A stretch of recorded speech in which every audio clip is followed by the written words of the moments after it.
Hi, I'm Mary Hostetler, and my husband Bert and I own Sweetwater Farm.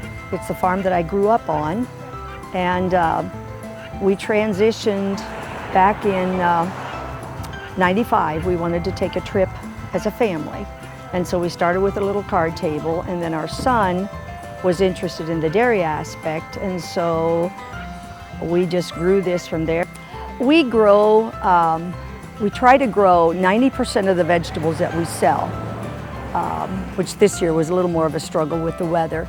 But we grow everything from sweet corn to tomatoes to green beans. Those are kind of the basics. And then we try to add a lot of niche items such as fresh herbs, kohlrabi, okra, you know, some of the little items that you can't find just anywhere. We're a small place, so it kind of works for us to have some of those little items. And then we try to buy our fruit, the berries, the melons, etc., from other local growers. We've learned it's better when we concentrate on the veggies and don't try to do the fruit as well. It's always a challenge to make sure you're charging enough, which was one of the most difficult things for me when we started. I was used to having a large garden and giving my excess away, but when you're trying to survive on it, you know, you just constantly have to make sure that you have enough margin to allow for labor, because labor is obviously a good chunk of it, but our goal is to provide the best product at the best price that we possibly can. When I can look at my shelves and they're colorful, they look fresh and lush, and it's ours.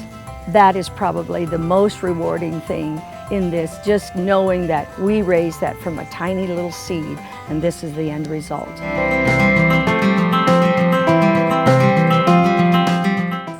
My name is Garrett Fisher. I'm the owner and operator of Fisher Farms. It is primarily a poultry facility, raise broilers, but I also have grain and hay for cash crop as well. I'm raising broilers for butcher, which goes into multiple different areas, primarily things like chicken patties, chicken nuggets, what we would consider processed type of foods. I've always loved animals. I've always enjoyed tending to, taking care of, the challenges that come along with being good at it or doing your best at it. Animal health is probably one of the top, if not the #1 priority. My facility, profits and success is based on animal health and quality. I think a lot of people lose sight of and don't understand that in farming and with livestock, your profits are based on your performance, and animal comfort is driving your performance. And so, you know, we strive to keep comfortable, clean, dry facility to keep healthy. It's like I said, it's the most important as far as the poultry facility is concerned. Farmers are caring people, and it's livestock to us. It's not a number, so to speak, or it's not a you know, just a thing. It's like I said, it is something that we care about. Hello, my name's Dale Loveday, and this is my wife Karen, and my son Cole, and we farm here in Tuscarawas County. We farm roughly 1,000 acres, corn, beans, wheat, hay, and have roughly 40 head of beef cattle. We have brood cows, and we have Angus, Black Angus, Red Angus, and then our breeding bulls are Simmentals. I keep the wean calves in late September and keep them till January 1st. And then they are sold to Jerry Lammers, who finishes them out, and then they go for butcher. I believe that, you know, we got to take care of these animals because they provide for us. So, you know, keeping up on vaccinations, keeping them healthy, giving them plenty to eat, and keeping a good eye on them is very, very important. taking care of them is basically taking care of ourselves, because they're the ones that is providing our income. I mean, we have to take care of them, or we're not going to be able to Stay in business. to sustain ourselves.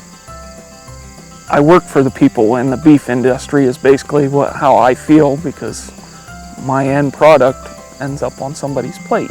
So I'd like them to know that this is where it starts at, and there is a lot of work involved to get it to that finished product.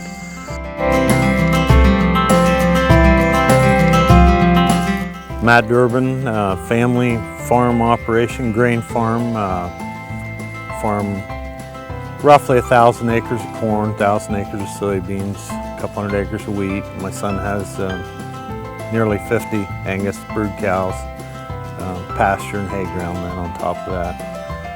Farm's been in the family since 1929, I guess. My grandfather bought the first 47 acres here. Historically, all of our field corn that we grow goes to feed mills in a 5-county region around us. So all that corn's used downstream. Dairies, chicken producers, hog producers. Our soybeans generally tend to go to soybean processing plants in western Ohio that are in turn come back into eastern Ohio as soybean meal, soybean oil. We do send some to the river barge loader that gets exported. Really good day for me sitting in the combine harvesting. I see the finality of a year's worth of work, and I can see any mistakes we made, or I can see areas of improvement, and I just see success in that, okay, here's what we did all year, and we planned and we worked at this, and look what's coming into the bin on the combine. And I really enjoy running the combine. A lot of people seem to think that should be a boring job, but to me it's exciting. I could run combine year round. So there's a lot of good farmers in the world, there really is. There's good farmers that I know, and I guess to me a good farmer has to love the land, has to love nature, has to love the environment. He doesn't necessarily have to love all the people in the world, but he's got to have some affection for that. And I think a good farmer maintains everything that he touches, whether it be the roadsides or his fields or his buildings or whatever. I think we're in charge of maintenance, because we're not here forever, we're not here for eternity, so he's a good maintainer.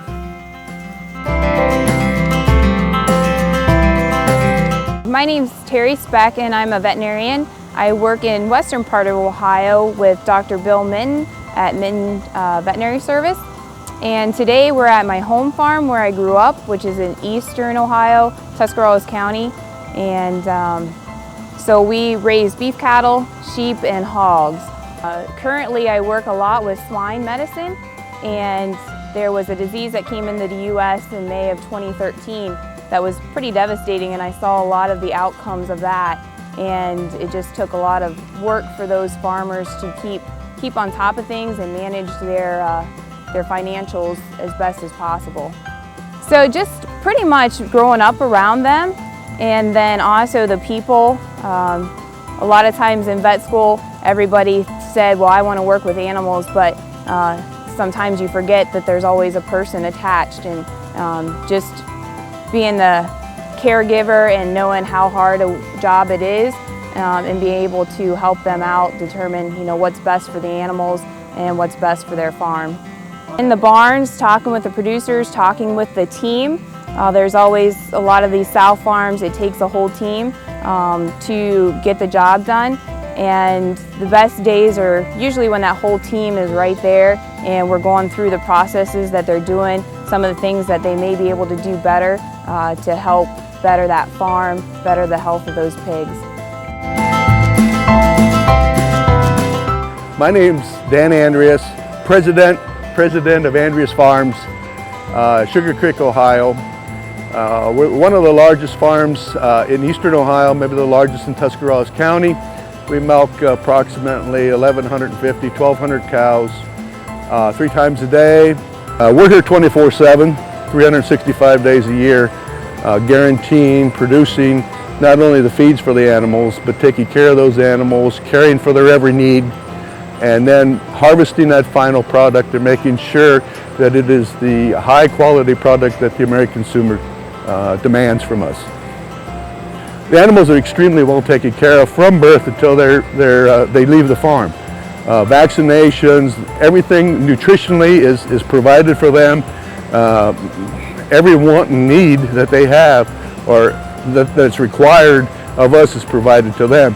And it's in our best interest to do the best that we can every single day to take care of these animals, because in the end, they take care of us. I've taken, with the help of course, many other people, our employees and my family, we have continued to grow. We've become larger, and that's not the most important thing to me. The most important thing to me is that we've become better. I think about when I was a small child riding with my father, and the things that I saw, we've done a whole lot better. There's more wildlife by far ever than we ever saw when we were younger. We do a better job with crops. We do a better job with the animals. We're just doing better, and to me that speaks volumes of the achievement I think that we've had in the last 20, 30 years.